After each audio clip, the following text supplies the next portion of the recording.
Hello everyone, I'm Devansh Mangal from DesignVerse, and here I am with the second lecture on machine design. So, what actually is the process of design?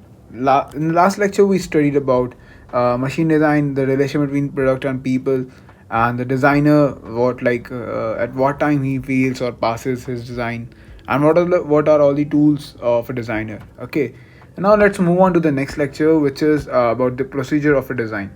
So designing as a systematic approach, like from the known requirements to the unknown solution.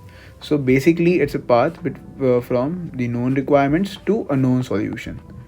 Okay, so this is basically the design procedure. So whatever it's between the इन दोनों के बीच में जो भी होगा, that we are going to study in detail. There are around like 5 steps for the designing. Okay, and we are going to study each one of them in detail. Okay, with the help of an example of this scooter.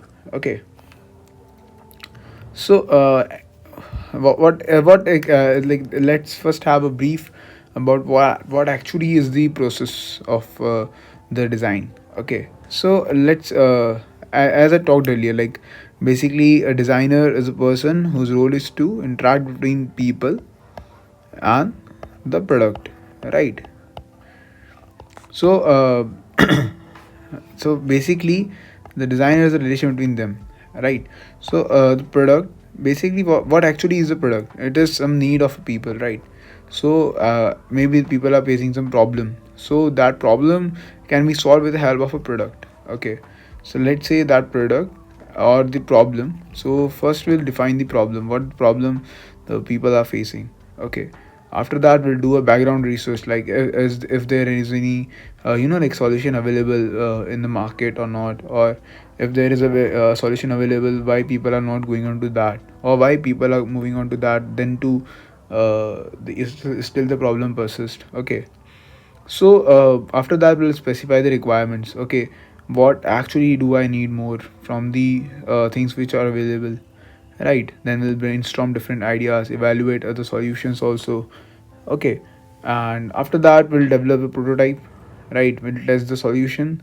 After that, if the solution meets the requirement, then we'll communicate the result and finalize the design.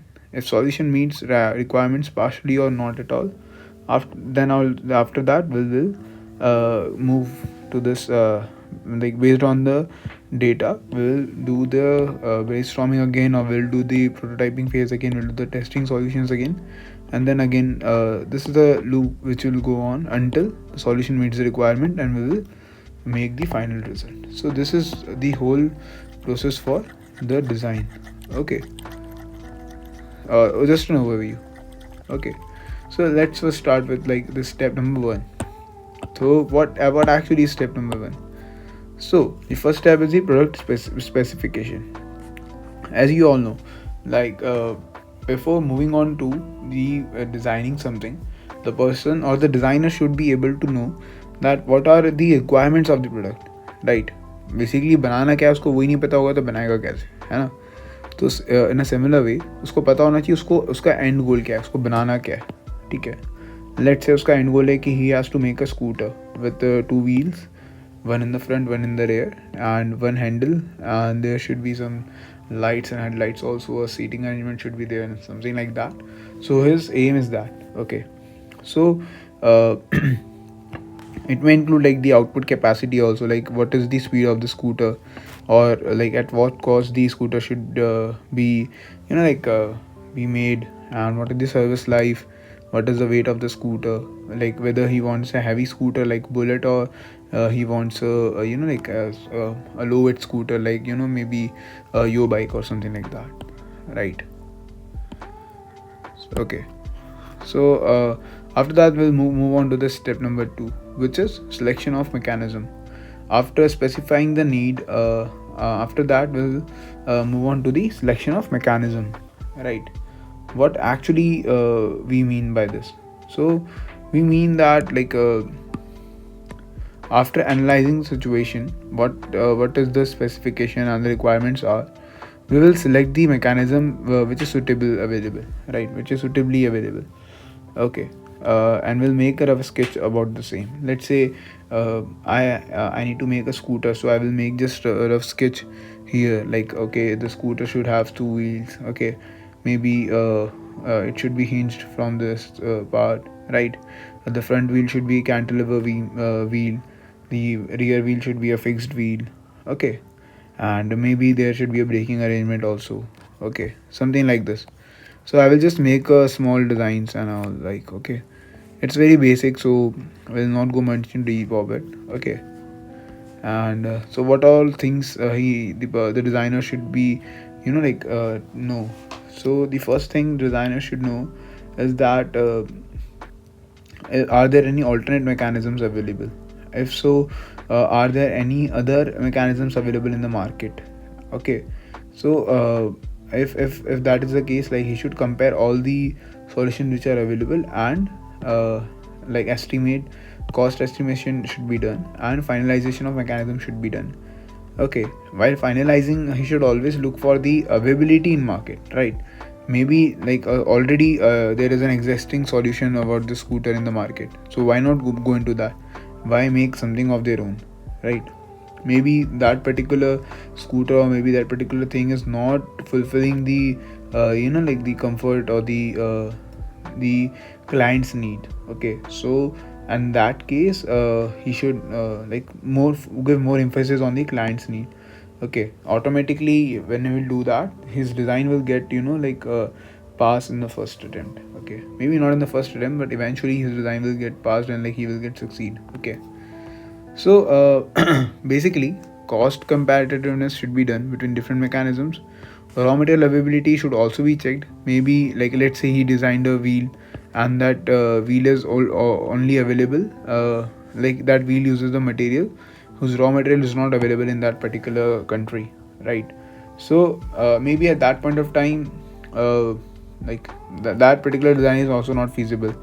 Or maybe he made a wheel in such a way that manufacturing it is so difficult that let alone the wheel, manufacturing that wheel will cost his entire bike budget, right? So that is also not a feasible thing, okay. So manufacturing facilities should be checked nearby. After that, like best possible mechanism should be sorted out, and like finalization of the mechanism should be done, okay. So after that, let's move on to the next step, which is the layout of the configuration, okay.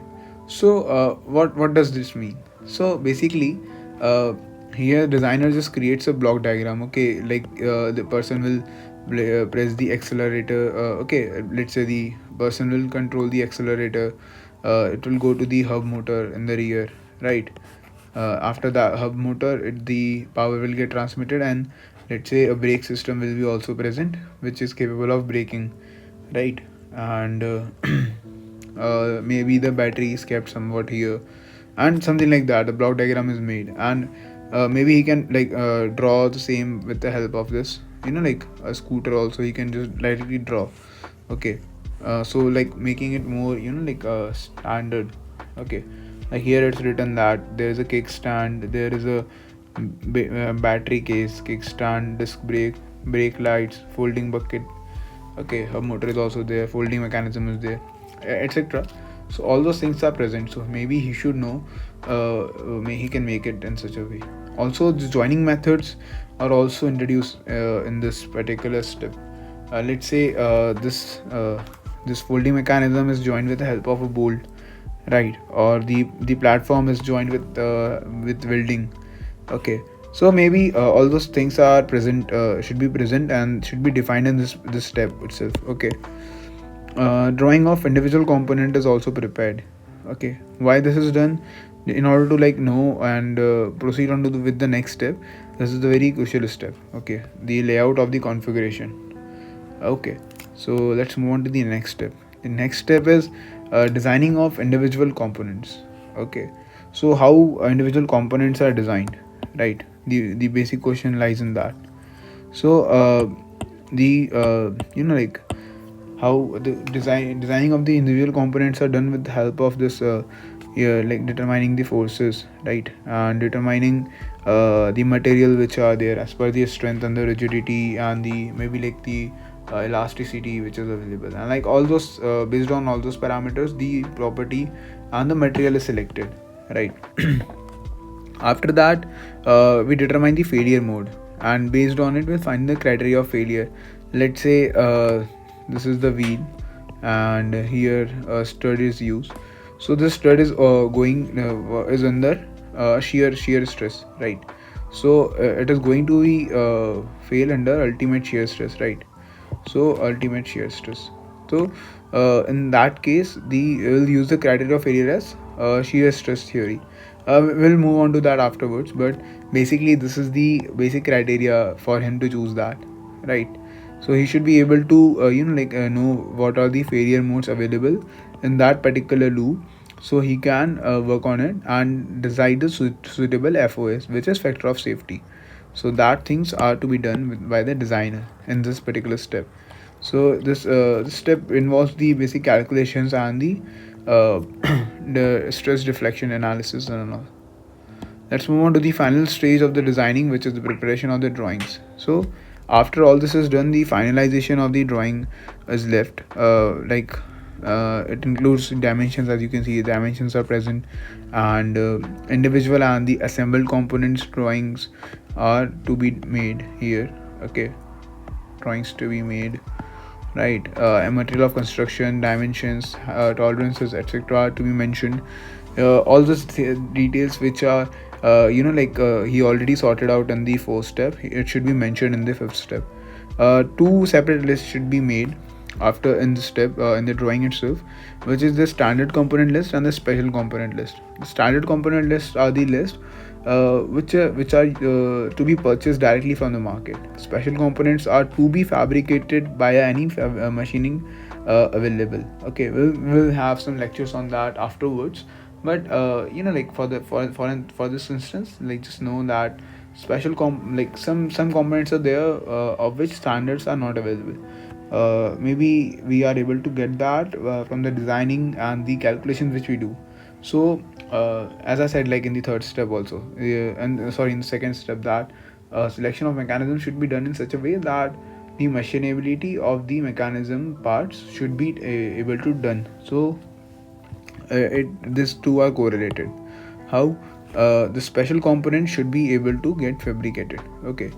Last thing is like a prototype can be made. Okay, as per the convenience and the time period he has, a prototype can be made. So basically, all in all, these are all the 5 steps which are there for the process of design. Okay, we'll move on to the next lecture in some time, but just an overview. So the product requirement should be given. After that, mechanism should be selected. The best mechanism should be selected. Okay, and cost comparison should be done. Okay, after that, a layout of the configuration should be made, right? Layout is to be made. After that, the individual component designing should be done based on the stress analysis and all. After that, drawing is made. Okay, so maybe this is the loop. Initially we'll specify the requirements of the machine. Next we select the mechanism. Next we select the make a layout of the machine. Next we design the individual components, and next we prepare the drawing of a machine. So all in all, it's a systematic approach from like known requirements, right, to a known solution. Okay, so these are the two extreme ends, and designing is in between them, right? Sorry for doing scratching this whole board, but I think like that's what designers do. While making a drawing also, he never know like what next he has to do and like what. So thank you guys for watching this video, and I hope you like the video. Please like, comment and share, and subscribe to our YouTube channel, which is DesignVerse, and please comment about your views over the same, and hope you see you in the next lecture. Thank you.